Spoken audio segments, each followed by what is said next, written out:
ایک دوست سے سوال پوچھا کہ سورہ تغابن میں ایک آیت آتی ہے کہ جس میں یہ ہے کہ اللہ تعالیٰ فرماتے ہیں کہ کوئی مصیبت تم پر نہیں آتی سوائے اللہ کے حکم کے بغیر، اللہ، اور سورہ شورا میں آتا ہے کہ نہیں، جو مصیبت بھی آتی ہے تمہارے اپنے ہاتھوں کی کمائی ہوتی ہے۔ یہ دونوں آیتیں بظاہر مختلف ہیں، اس اختلاف کو حل فرما دیں۔ یہ سوال بہت تھا، اور یہ میں نے کاشف سے اب اعلان کر دیں کہ رمضان شریف میں سب لوگ قرآن کا سوال کریں، اور مسئلے مثلا چھوٹے موٹے ہوتے رہتے ہیں۔ قرآن مجید پڑھو، جہاں کوئی آیت کھٹکے نہ کی سمجھ نہیں وہ نوٹ کرو اور پوچھو۔ قرآن وہ نہ رمضان میں اترنا شروع ہوا، بابرکت مہینہ، اس کا ہی بیان کریں۔ قرآن ہم سمجھ لیں اس سے بڑی کیا بات۔ تو یہ دو آیتیں آتی ہیں، ما اصاب من مصیبت الا باذن اللہ، کہ تمہیں جو بھی مصیبت پیش آتی ہے وہ اللہ کے حکم سے آتی ہے۔ دوسری جگہ وہ فرمایا بما کسبت ایدیکم، تمہارے کرتوتوں کی وجہ سے آتی ہے۔ وہ یہ پوچھا کہ ان میں بڑا کنٹراڈکشن ٹکراؤ آتا کیسے؟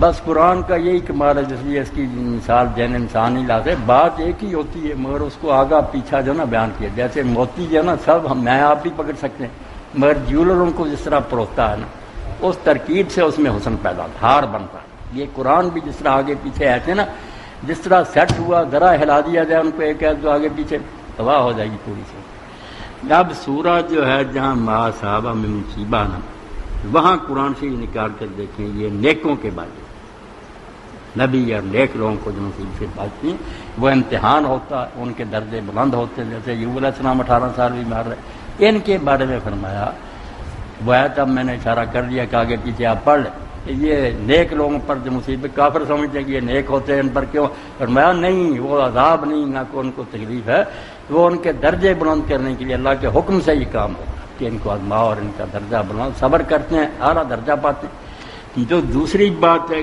کرتوتوں، یہ کافروں کے لیے، بے دینوں پر جو مصیبتیں آتی ہیں کہ برے کام کرتے ہیں تو اللہ تعالیٰ انہیں پکڑتا ہے، وہ بھی بہتری کے لیے، اب بھی شاید سمجھ وہ تنبیہ کے لیے، اور کبھی آتا نہیں سمجھے تو تباہ کرنے کے لیے آتا۔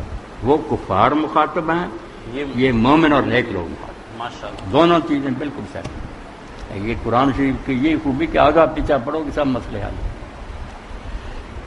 اسی لیے وہاں اگر حافظ کو پڑھے جہاں یہ آئی نا بات کہ جب تم اللہ کے دن سے، وہاں پھر اللہ کہتا کہ جس کو اللہ تعالیٰ دل کو ہدایت دیتا نا وہ سمجھتا کہ یہ اللہ میں کرب، جس کے دل کو اللہ نے ہدایت دے وہ برا نہیں مناتا، وہ کہتا میرا تو درجہ بلند، ترقی مل رہی، وہ بروں کے لیے کہ جو کرتوت تم اس کے کچھ۔ وہاں بھی کہا کہ سارے جرموں کی پکڑ نہیں، ویعفو عن کثیر، بہت اللہ بھی نظر انداز کر رہا، ورنہ تمہیں تباہی کر دیتا۔